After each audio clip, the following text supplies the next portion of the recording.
seja mais um inscrito no canal. E não se esqueça de deixar o seu curtir like no vídeo. Esta piedra fue la llave que abrió un misterio de miles de años de antigüedad. Descifrar sus signos parecía una tarea imposible hasta que un hombre decidió dedicar toda su vida a investigar sus mensajes ocultos. La piedra de Rosetta.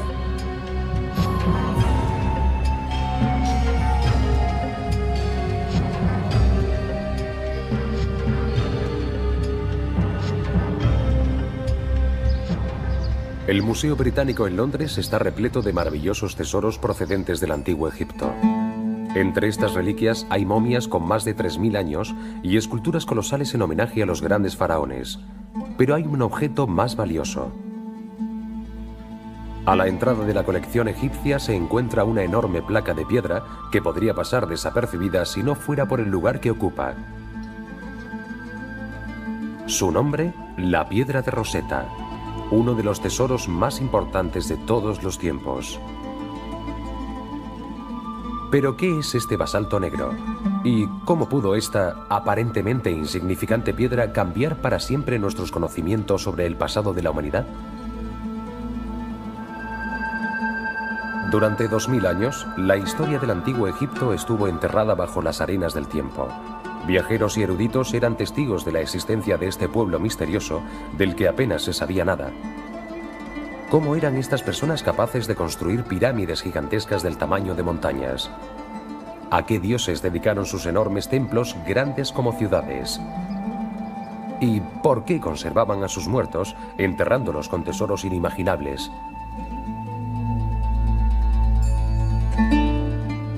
Los visitantes a este mundo antiguo ven extraños dibujos por todas partes. Los griegos fueron los primeros en llamarlos jeroglíficos, y su lenguaje místico decora los templos, los monumentos y las tumbas. Las paredes están repletas de exóticos dibujos de animales, cabezas humanas y formas desconocidas. Muchos de ellos están junto a representaciones de egipcios haciendo ofrendas a dioses con cabezas de animales. Incluso sus muertos fueron enterrados con esta peculiar escritura en sus mortajas y sus ataúdes. ¿Qué quieren decir estas singulares inscripciones? ¿Poseían los egipcios medicinas, magia negra y armas poderosas? ¿Nos darían respuestas a los enigmas de la Biblia? Si queríamos saberlo, haría falta una llave que desvelara el misterio. El hallazgo de esa inusual y desconcertante placa de piedra solo sería el principio del redescubrimiento del antiguo Egipto. En la época de Cristo, el pueblo egipcio era ya leyenda de un pasado lejano. Los historiadores griegos y romanos debieron conformarse con especular sobre los conocimientos de esta poderosa civilización. Con el paso del tiempo, Europa tuvo su renacimiento, pero el antiguo Egipto permanecía en silencio, esperando su propio resurgir. Hizo falta que uno de los hombres más poderosos de todos los tiempos lo despertara de su sueño. Un hombre cuyo liderazgo en la batalla solo podía igualarse con su pasión por la historia. A finales del siglo XVIII, los franceses y los ingleses disputaban una guerra por el dominio del mundo. En 1798, el general Napoleón Bonaparte dio luz verde a la invasión militar de Egipto. Si Francia lograba controlar el puente entre Europa y Asia, controlaría también el comercio y sería la nación más poderosa del globo. Con solo 29 años, Napoleón Bonaparte era ya una leyenda en Francia. Sus victorias sobre el ejército austríaco en Italia habían conseguido para él y su país nuevos poderes hasta ahora desconocidos. La obsesión de Napoleón por la historia y el destino hicieron que Egipto fuera su siguiente objetivo. El 1 de julio de 1798, el ejército de Napoleón llegó a la ciudad portuaria de Alejandría. Junto a 38.000 soldados, iban a bordo de sus barcos 160 de los más destacados científicos y estudiosos de Francia. Raramente tienen las expediciones militares intereses académicos. ¿Cuál era el plan de Napoleón? ¿Por qué le fascinaba tanto el antiguo Egipto? Al igual que Alejandro Magno, ¿creía que el camino hacia la conquista del mundo debía pasar antes por la anexión de Egipto? Para el egocéntrico general Corso, Egipto era mucho más que uno de los pilares de su imperio. Conocía sus leyendas, su poder y su historia. Esta era la tierra de los faraones. Estos reyes eran considerados dioses por sus súbditos. Gobernaron la civilización más grande del mundo durante 2000 años. Napoleón estaba decidido a aprender sus secretos. Al igual que Julio César, creía que podría ganarse el corazón y la mente de los egipcios. ¿Creía también que podría ser su nuevo faraón? Como miembro del Instituto Francés de Egiptología, Napoleón eligió personalmente a los académicos que formaron su expedición. Mientras sus ejércitos recorrían el Nilo aplastando toda oposición, los eruditos empezaron a trabajar y crearon un instituto en El Cairo. Esta sería la base de operaciones de la expedición académica de Napoleón. Se dispersaron por Egipto para explorar sus tumbas, escalar sus monumentos y estudiar, dibujar y analizar todo cuanto vieran. La avalancha de datos fue increíble. Napoleón exigió que se le informara constantemente. Si se encontraba alguna respuesta a aquellos misterios, él quería conocerla de inmediato.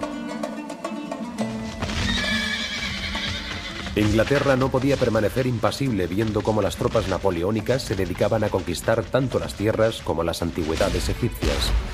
Algunas semanas después, la Marina británica atacó a la francesa y destruyó sus barcos, comenzando así un asedio que duraría 2 años. El mismo Napoleón logró huir del bloqueo y volver a Francia. Sus esperanzas de regir el mundo quedaron hechas añicos. Mientras el abandonado ejército francés luchaba, sus científicos y estudiosos estaban creando la egiptología moderna. En una carrera contra su inevitable expulsión por los británicos, aceleraron sus esfuerzos copiando y analizando todo cuanto les fuera posible. Debían encontrar respuestas a estos milenarios enigmas. Curiosamente, no fue ni un científico ni un historiador, sino un soldado, la persona que haría el descubrimiento más importante de todos.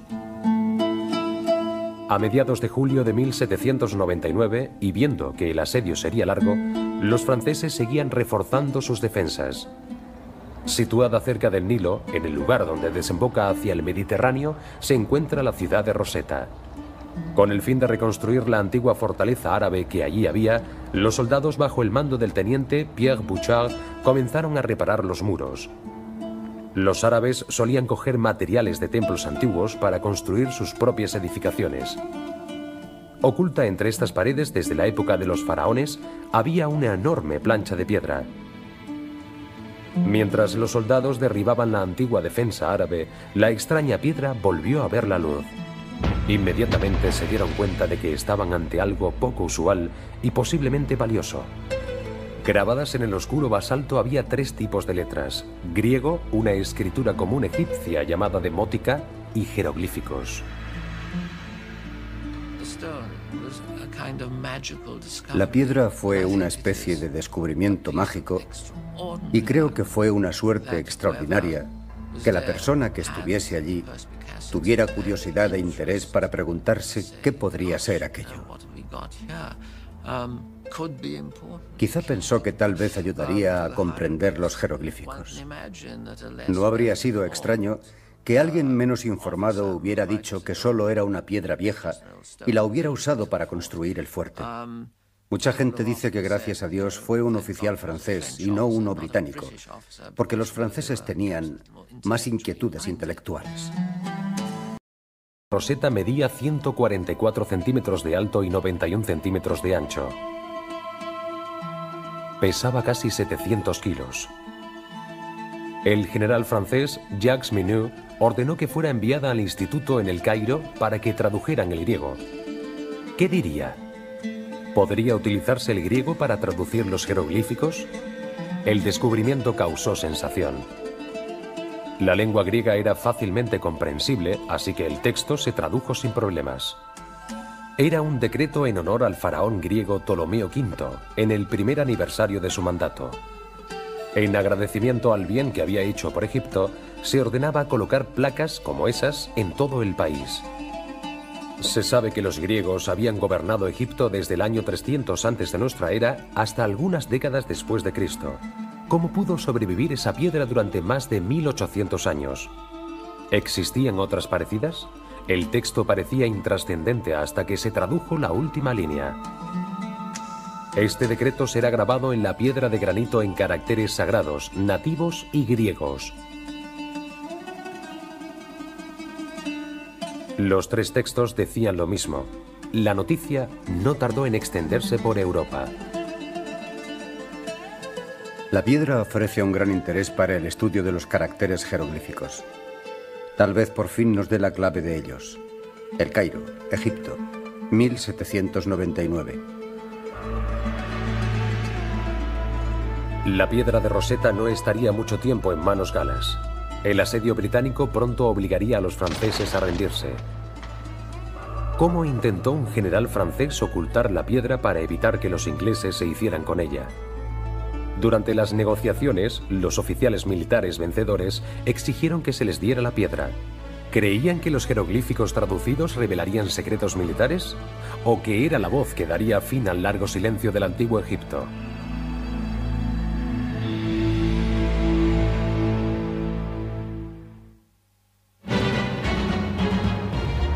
La campaña militar de Napoleón en Egipto fue un completo desastre.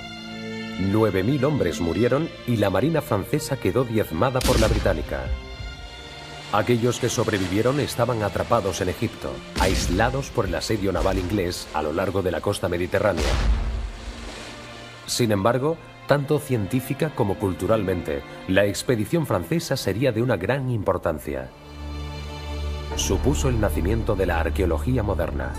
El hombre siempre ha buscado su pasado, y con el descubrimiento de la piedra de Rosetta, parecía que los grandes secretos de Egipto por fin serían desvelados. La puerta a esta tierra de magia y de misterio, que durante tanto tiempo había estado cerrada, estaba a punto de abrirse. El proceso de descifrado era observado con sumo interés tanto por los militares franceses como por los británicos.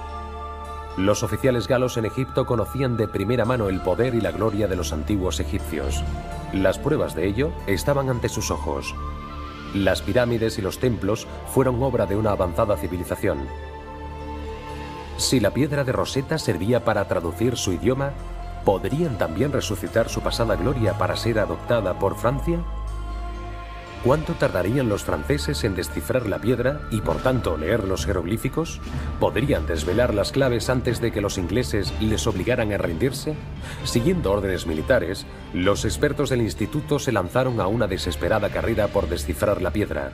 Tenían 3 textos, cada uno en una escritura distinta. De arriba a abajo eran jeroglíficos, demótico y griego.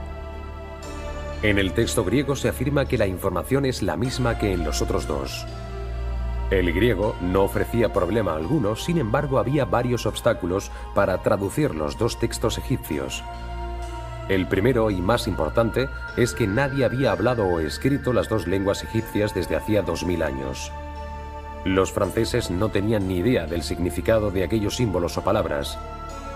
¿Eran signos fonéticos como en un alfabeto o era un lenguaje ideográfico como el chino? Sin datos anteriores, debían partir de cero. Un segundo obstáculo era que la piedra estaba rota en la parte superior y en los 2 lados. La sección jeroglífica era la que estaba más dañada. Solo quedaban 14 líneas. El texto demótico tenía 32 líneas, pero le faltaba parte del margen derecho. La sección en griego tenía 54 líneas. Los frustrados franceses no tenían manera de saber qué palabras o líneas del texto concordaban con las palabras griegas. Y lo que era peor, el tiempo no estaba de su lado. En agosto de 1801, 2 años después del descubrimiento de la piedra de Rosetta, los ingleses finalizaron su asedio atacando y obligando a los franceses a entregarles Egipto. Como parte del acuerdo de rendición, los oficiales del ejército derrotado podrían quedarse con todas sus pertenencias personales, pero el Instituto del Cairo debía entregar todos sus hallazgos. Los académicos estaban furiosos. Los militares británicos iban a quedarse con un legado del pasado que pertenecía a la humanidad. ¿Qué sería de estos tesoros de valor incalculable? Cuando los británicos obligaron a los franceses a rendirse en Alejandría, la piedra de Rosetta ya era famosa, aunque yo creo que lo era más en Francia que en Gran Bretaña, pero fue considerada botín de guerra y uno de los frutos de la victoria inglesa. Los franceses se mostraban muy reticentes a desprenderse de ella e intentaron ocultarla haciendo creer que no la tenían. Nos estáis arrebatando nuestras colecciones, nuestros dibujos, nuestras copias de los jeroglíficos. Pero ¿quién os ayudará a descifrarlos? Sin nosotros ese material es una lengua muerta que ni vosotros ni vuestros científicos podéis comprender. Antes de que las pirámides desvelen sus secretos, destruiremos nuestras propiedades. Las esparciremos por la arena y las arrojaremos al mar. Si lo que buscáis es la fama, de acuerdo. Podéis contar con la larga memoria de la historia. Vosotros también habéis quemado la Biblioteca de Alejandría, miembro del Instituto Francés de El Cairo, 1801. El general Jacques Minette, ahora al frente de las tropas tras el regreso de Napoleón a Francia, hizo cuanto pudo para evitar que la piedra de Rosetta pasara a manos del enemigo. Tras un intento fallido de sacar la piedra de Egipto en barco, ordenó que fuera envuelta en una tela y que la ocultaran entre sus posesiones personales. De ser descubierto, Minette diría que era de su propiedad y que por lo tanto no podría ser confiscada. Sabiendo que los franceses intentarían sacar la piedra de Rosetta del país, el ejército británico mandó traer a Egipto desde Grecia a William Hamilton, un especialista en antigüedades. Durante su estancia en Grecia, fue fundamental en la adquisición de parte del frontón del Partenón de Atenas. Los ingleses sabían que no abandonaría Egipto sin más tesoros para su rey. Hamilton y el ejército británico sospechaban que Minette había ocultado la piedra. Al ser interrogado en su casa de Alejandría, el general francés protestó airadamente diciendo que tenía derecho a quedarse con la pieza, pero los oficiales ingleses insistieron. A punta de pistola, Minette tuvo que reconocer la superioridad del enemigo. Y en lugar de destruir la piedra, decidió que los ingleses eran más fuertes y merecían recibir el más preciado de los trofeos. William Hamilton confirmó la autenticidad de la piedra y el ejército británico por fin obtuvo su ansiada recompensa. La piedra de Rosetta fue enviada a Inglaterra de inmediato, llegando en febrero de 1802. Los ingleses tenían ahora la clave, pero los franceses habían hecho copias y la carrera por ver quién sería el primero en descifrar sus misterios ocultos comenzó. Con todo el poder y las riquezas que había en Egipto, la verdadera fama sería para aquel que hallara la respuesta. La expectación era enorme y los más relevantes eruditos se lanzaron a la batalla por ver quién abriría esa puerta. ¿Por qué hubo tantas rivalidades entre amigos? ¿Quiénes fueron los hombres que intentaron descifrar el código y fracasaron? ¿Revelaría alguna vez la piedra de Rosetta sus enigmas? Mientras los franceses y los ingleses se dedicaban a redescubrir Egipto, en otras naciones del mundo tenían lugar acontecimientos históricos.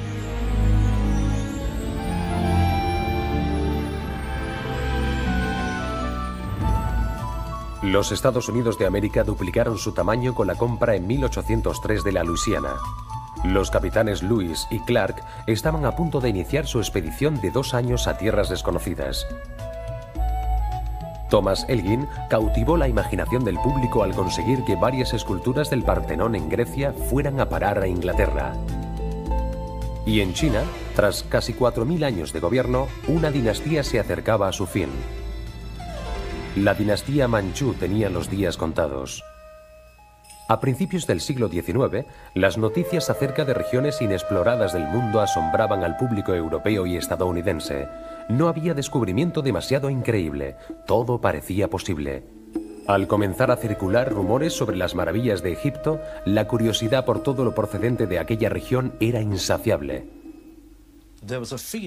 Existía la creencia de que los jeroglíficos contenían secretos acerca de los dioses, el universo y la astronomía, que eran desconocidos por el público en general. Desde un principio hubo una gran curiosidad, puesto que todo era obvio y evidente, y especialmente porque estaba relacionado con los templos y los sacerdotes, y se pensaba que debía haber algún misterio. que los jeroglíficos no eran unas escrituras normales, que si se descifraba el código, los jeroglíficos nos dirían cosas que nadie había pensado jamás. Y ahora que se disponía de la clave del idioma egipcio, todos los esfuerzos se volcaron en intentar descifrar la piedra de Rosetta. Tras su llegada a Londres, en 1802, comenzaron a distribuirse copias de los textos por todas las universidades europeas. La carrera había comenzado y parecía el mayor misterio detectivesco del mundo. Sus respuestas, sin duda, cambiarían nuestra visión de la religión, la ciencia y la historia. ¿Cómo afectaría a nuestras creencias en la Biblia? ¿Qué mágicas medicinas y tecnologías serían descubiertas? ¿Por qué desapareció una civilización tan grandiosa? Los lingüistas empezaron a estudiar la conexión entre los tres textos, pero no encontraron nada que los relacionara entre sí. La piedra rota parecía impedir cualquier intento por aclarar, formar palabras y frases. Se veían impotentes para descifrar el significado de uno solo de esos extraños jeroglíficos. ¿Cómo iban a conseguir llevar a cabo esta tarea aparentemente imposible? ¿Cuáles deberían ser sus primeros pasos? Desesperados por obtener alguna pista, los estudiosos se escarbaron en el pasado en busca de ayuda. Las primeras observaciones acerca de la lengua egipcia se encontraban en un libro escrito en griego por Orapolo, un supuesto sacerdote egipcio que investigó en profundidad el uso y significado de los jeroglíficos. Su libro, titulado Hieroglífica, escrito en el año 5 a.C., era considerado una especie de Biblia para los estudiosos de esta materia. Orapolo describió 189 signos jeroglíficos distintos. De cada uno hacía un detallado análisis de su aspecto y de su significado mitológico. A pesar de haber descrito signos individuales, Orapolo nunca los combinó para formar frases o párrafos. Y aunque muchas de sus afirmaciones eran correctas, su trabajo también contenía errores.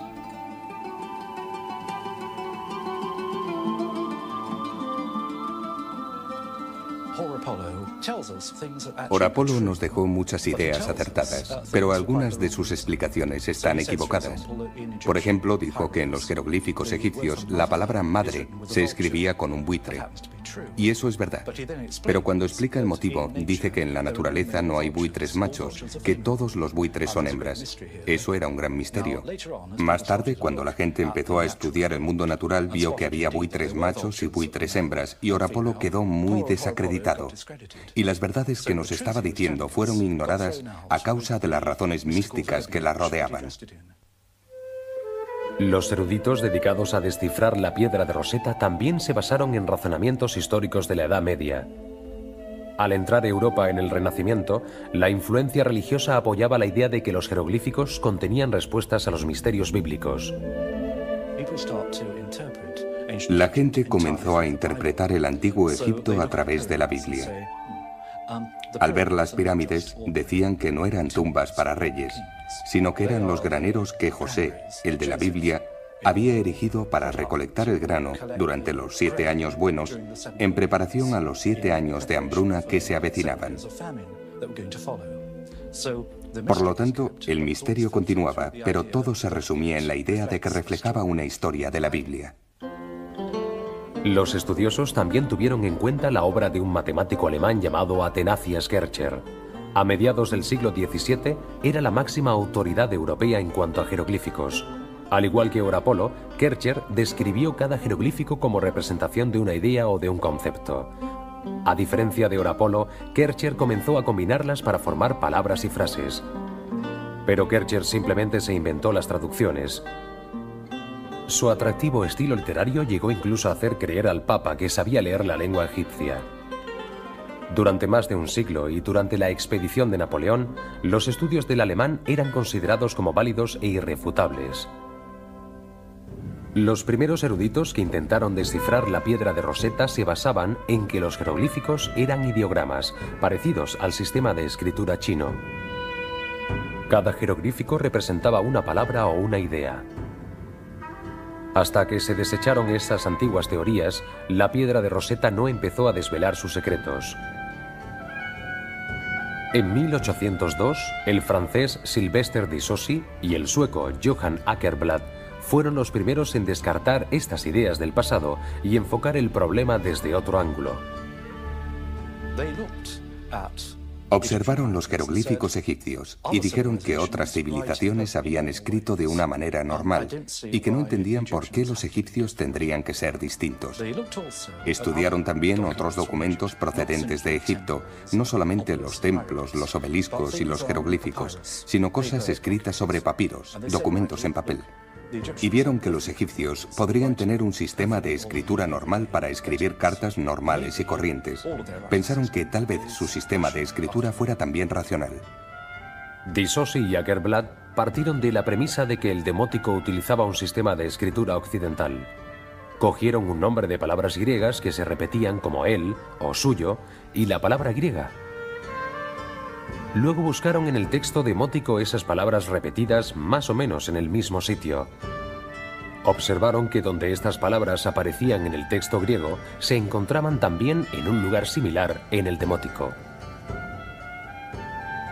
Lo que estos precursores hicieron fue empezar a demostrar que no se trataba de una escritura ideográfica, que había símbolos que representaban letras individuales, que equivalían a letras individuales. Ya no había que verlos como algo esotérico y lleno de significados ocultos. Aunque su primer paso al traducir el texto demótico resultó prometedor, Disosi y Åkerblad se rindieron al verse incapaces de descifrar el código jeroglífico. 3 años después del descubrimiento de la piedra de Rosetta, abrir las puertas de los secretos de Egipto estaba resultando mucho más difícil de lo que cualquiera hubiera pensado. Las mentes más privilegiadas de Europa comenzaron a pensar que los misterios de Egipto quedarían ocultos para siempre. Tras el intento fallido de Disosi y Åkerblad, pasó una década sin que hubiera una aproximación seria a este asunto. Aunque la fascinación del público por el antiguo Egipto seguía creciendo, la piedra de Rosetta fue prácticamente olvidada. Para aquellos que consideraban descifrar los jeroglíficos, el fracaso de Disosi y de Åkerblad suponía una losa tan pesada como la piedra misma. Los especialistas veían que aquello podía ser un gran premio, pero que implicaba un enorme riesgo. Podrían acabar cubiertos de gloria o haciendo el ridículo ante todo el mundo. La mayoría de los eruditos son por naturaleza bastante cautelosos, y hacía falta una persona muy especial que se atreviera a decir que no le importaba hacer el ridículo y que intentaría descifrar aquello. La carrera vuelve a ponerse al rojo vivo con la aparición de un adinerado científico inglés que se enfrenta a un joven y obsesionado erudito francés por hallar la clave. Un genio británico decidió dedicar sus vacaciones de verano a descifrar la piedra de Rosetta y fue el primero en leer los jeroglíficos. También conoceremos la leyenda que habla de la predicción de un hechicero afirmando que un muchacho de pueblo sería el que iluminaría el pasado.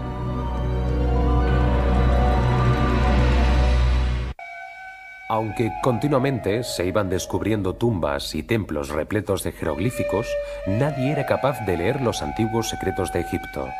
Esta lengua mágica parecía destinada a quedar oculta para siempre. Al cumplirse el 15º aniversario del descubrimiento de la piedra de Rosetta, no se había adelantado nada en su descifrado.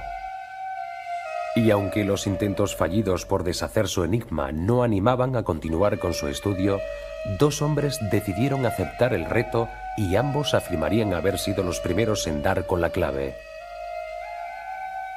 En el verano de 1814, un físico, médico y lingüista londinense de 41 años llevó una copia de la piedra de Rosetta a su casa de campo.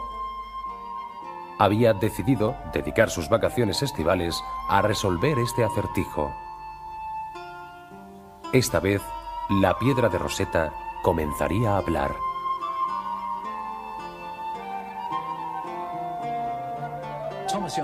Thomas Young fue una de las personas más interesantes de la historia de Inglaterra. Si hiciéramos una lista de sus logros, resultaría asombrosa. Estudió la luz y cómo se propaga. Propuso una teoría sobre las ondas de luz que sería la base de buena parte de la física moderna. Le interesaba el ojo humano. Le interesaba cómo veía el color. Le interesaba la percepción. Y sus nociones sobre el ojo humano son también la base de gran parte de la óptica moderna. Este hombre fue probablemente el más brillante resuelve problemas jamás nacido en Gran Bretaña. Young creía que el misticismo que rodeaba al antiguo Egipto era una tontería. No creía que fuera a descubrir ningún secreto del universo. Lo que le atrajo de la piedra de Rosetta fue que era un problema, un misterio no resuelto, y quería ser el primero en desvelarlo. Young comenzó concentrándose en las palabras de un modo gráfico. Localizó líneas en el texto griego con palabras que aparecían más de una vez. A continuación, intentó encontrar líneas en el texto demótico que contuvieran grupos de símbolos repetidos las mismas veces. Utilizando esta deducción lógica, Young pudo sistemáticamente identificar 86 traducciones demóticas, incluyendo las palabras rey, Ptolomeo y Egipto. En ese mismo punto se detuvieron Disosi y Åkerblad, pero el éxito inicial de Young le condujo a seguir adelante con sus esfuerzos. Los egiptólogos llevaban mucho tiempo interesados en los jeroglíficos rodeados por una figura ovalada, los llamados cartuchos. Parecían estar colocados estratégicamente dentro y alrededor de los templos y las tumbas.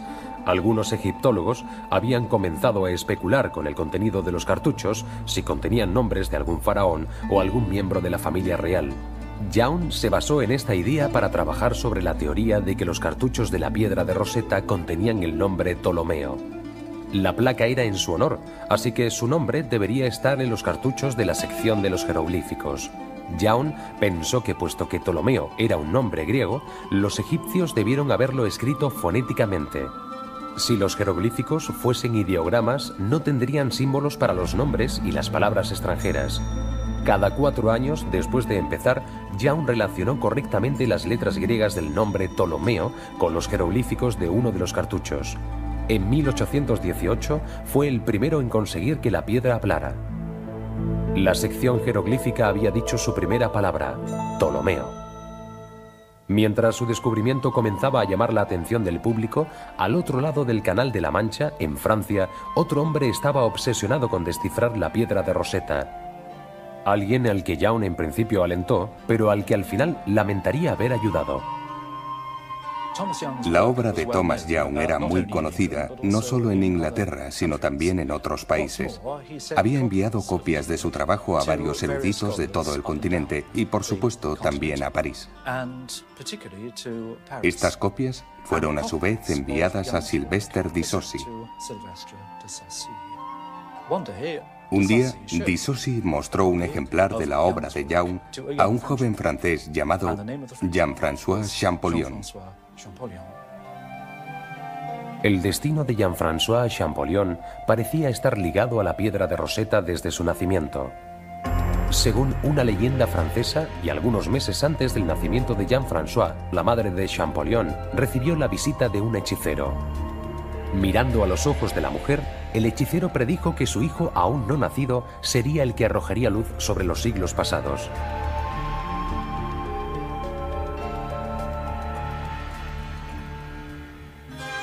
Champollion nació en Figeac, Francia, en 1790, y era hijo de un librero de pueblo. Cuando tenía 11 años, se encontraba interno en un colegio de Grenoble y la expedición de Napoleón a Egipto cautivó la imaginación de todos los franceses. El hermano mayor de Champollion, Jacques Joseph, le contaba relatos acerca de las glorias y los misterios de aquella región a su hermano menor. Cuando el joven Champollion recibió una copia de la piedra de Rosetta de un primo suyo, que había ido a Egipto como miembro de la expedición, el muchacho quedó sorprendido. Jean-François se prometió a sí mismo que algún día leería los jeroglíficos, y para ello debía descifrar la piedra de Rosetta. Todo su interés se volcó por tanto en este objetivo. Perdió todo su interés por las demás asignaturas. Los idiomas se convirtieron en su única obsesión. Sus estudios se habían centrado en las lenguas orientales y de Oriente Medio, sobre todo el copto. El copto fue un idioma hablado por los cristianos de Egipto y que se escribía con caracteres griegos.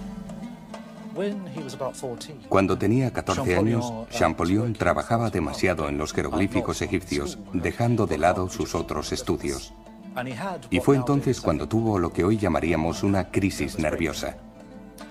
Fue enviado al campo para que se recuperara y escribió una carta a su hermano mayor diciéndole que aquello era muy aburrido y que le enviara una gramática china.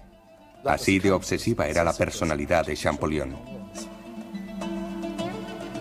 Los primeros estudios de Champollion se centraron en el descifrado del idioma demótico y su relación con el copto. Antes creía que los jeroglíficos eran simbólicos, que eran misteriosos y que no podrían ser descifrados utilizando métodos tradicionales. Pero casi al mismo tiempo que Young, Champollion comenzó a ver que había alguna relación entre los nombres griegos y los cartuchos jeroglíficos. Al tener noticias de las investigaciones de Young, Champollion vio enseguida que eran acertadas, así que partió de las teorías del inglés y decidió ahondar en ellas. Tras conseguir la inscripción de un cartucho conocido de Cleopatra del templo de Filet, Champollion dedujo que si Ptolomeo y Cleopatra tenían letras en común, sus jeroglíficos deberían tener también signos parecidos. Cuando los comparó con los jeroglíficos, descubrió los signos que representaban la P, la L y la O. Champollion había demostrado la teoría de Young de que los nombres extranjeros se escribían fonéticamente en el lenguaje jeroglífico. La puerta estaba abierta y el francés podía ya atravesarla. Champollion vio que Young tenía razón, que podía demostrar cómo se escribían con jeroglíficos los nombres de los gobernantes griegos de Egipto. Pero eso era solo un aspecto. Puede que fuera solamente el modo utilizado en tiempos más cercanos para escribir nombres extranjeros. La cuestión era saber si los jeroglíficos de periodos anteriores seguían también ese sistema. Champollion estudió una copia de una inscripción procedente del gran templo de Karnak. En ella aparecía el nombre de rey repetido en varias ocasiones. El nombre del monarca estaba escrito con 3 signos. En la parte superior había un disco solar. Champollion sabía que en copto el nombre del sol en el antiguo Egipto se pronunciaba Ra. Y en la parte inferior había un signo que Thomas Young había identificado como la letra S. Estaba escrito 2 veces. Tenía pues el nombre de un rey que empezaba por Ra y acababa en S. El signo del medio era el más complicado. No había sido descifrado por Young ni por nadie más. Pero Champollion lo localizó en la piedra de Rosetta. Aparecía varias veces, y en todas las ocasiones la traducción correspondiente en griego era la idea de nacimiento o nacer. Champollion sabía que en copto, mese significaba dar a luz. Y así averiguó el nombre del rey. Empezaba por Ra, en medio era mese y acababa en S. Champollion conocía los nombres de los reyes de Egipto y sabía que había habido un famoso rey en el trono de Egipto al que llamaban Ramesés. De pronto se dio cuenta de que había descubierto la clave de todo. Su dominio del copto, el alfabeto descifrado por Thomas Young y su inmenso conocimiento acerca del antiguo Egipto le dieron las herramientas necesarias para su trabajo. Y creo que fue entonces cuando dijo aquello de «lo conseguí». La reacción de Young al descubrimiento de Champollion fue ambivalente. Por un lado se alegraba de que alguien siguiera su ejemplo, pero le enfureció que Champollion se negara a reconocer el papel que Young había jugado en ello. Es posible que el francés tuviera las mismas ideas, pero su trabajo no había sido publicado y el de Young sí. Cuando Champollion por fin publicó sus resultados, se convirtió en la admiración de París. Toda Francia celebró que fuera un compatriota el primero en descifrar los jeroglíficos. Pero Champollion no deseaba entrar en ninguna controversia. Su tremenda afición al trabajo no hizo más que crecer y continuó estudiando con la misma tenacidad y empeño. Estaba decidido a reunir una lista completa de todos los faraones y las fechas en que estuvieron en el trono. En 1824, Champollion había formado un alfabeto jeroglífico que contenía 21 letras. Todo su trabajo lo había hecho sentado ante un escritorio rodeado de copias hechas por otros. ¿Qué ocurriría cuando fuera a Egipto y viera los jeroglíficos con sus propios ojos? ¿Podría realmente hacer que hablaran?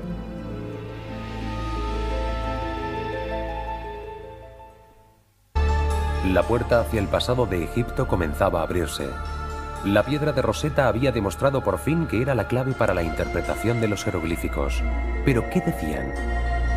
¿Qué secretos y misterios revelarían? La publicación de los hallazgos de Jean-François Champollion le valieron el reconocimiento nacional.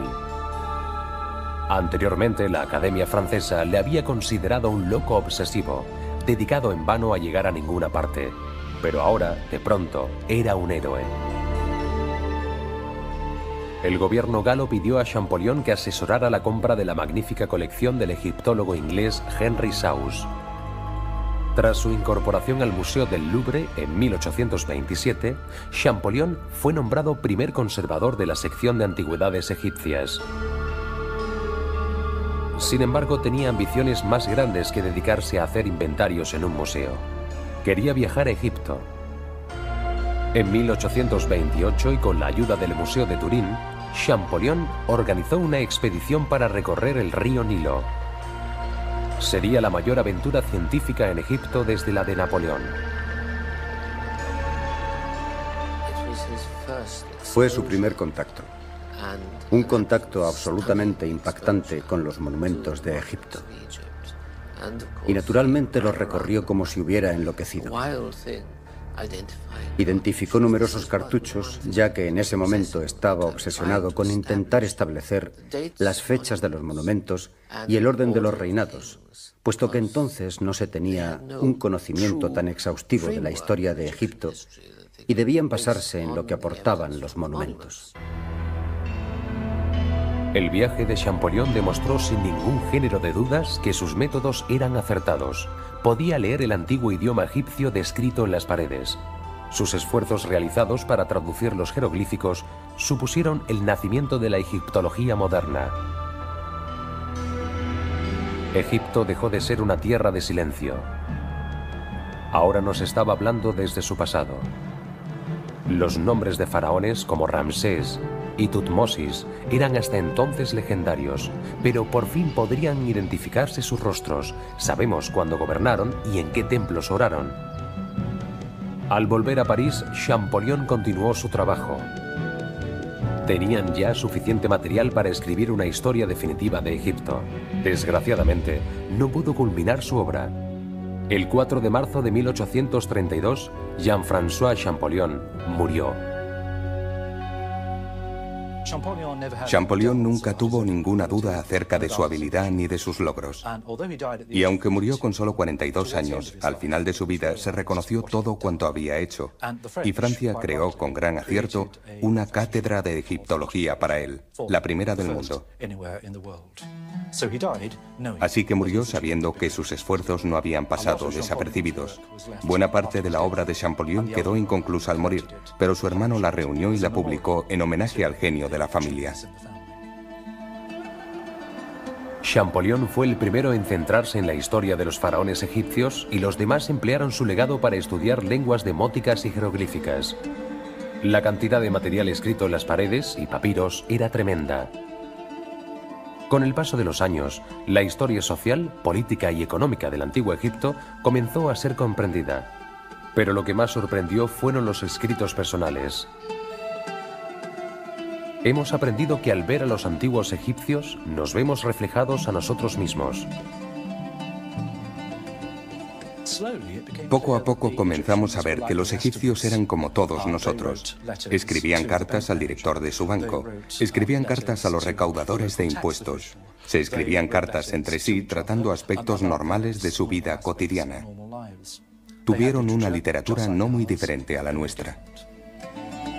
La piedra de Rosetta devolvió a la vida tanto la historia del antiguo Egipto como la de la humanidad. Aunque hace ya más de 170 años que se descifró, solo nos encontramos en la superficie que cubre misteriosos tesoros ocultos.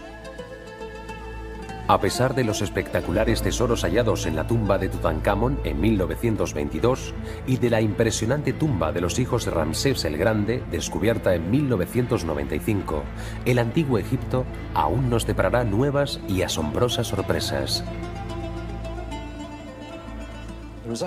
La piedra de Rosetta es el puente que une el periodo en el que todo cuanto sabíamos acerca de nuestros orígenes estaba en la Biblia o en textos griegos y romanos y el actual.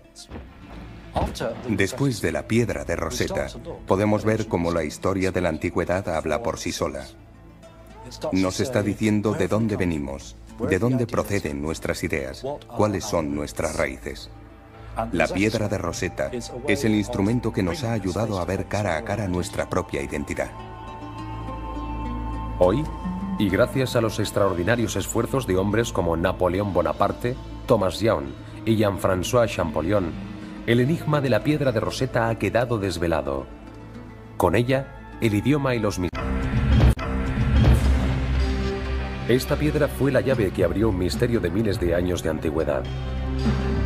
Descifrar sus signos parecía una tarea imposible hasta que un hombre decidió dedicar toda su vida a investigar sus mensajes ocultos. La piedra de Rosetta.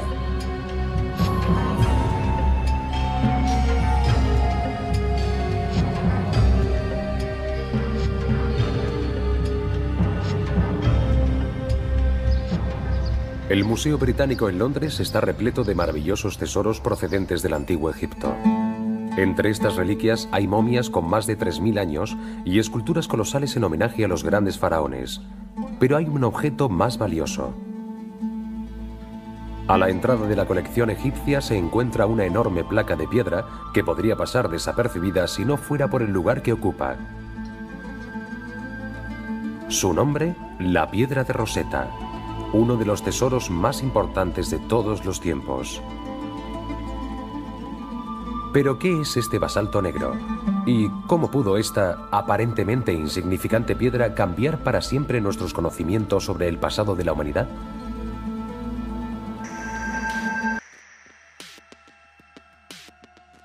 Muito obrigado pela inscrição no canal e pelo seu curte e like.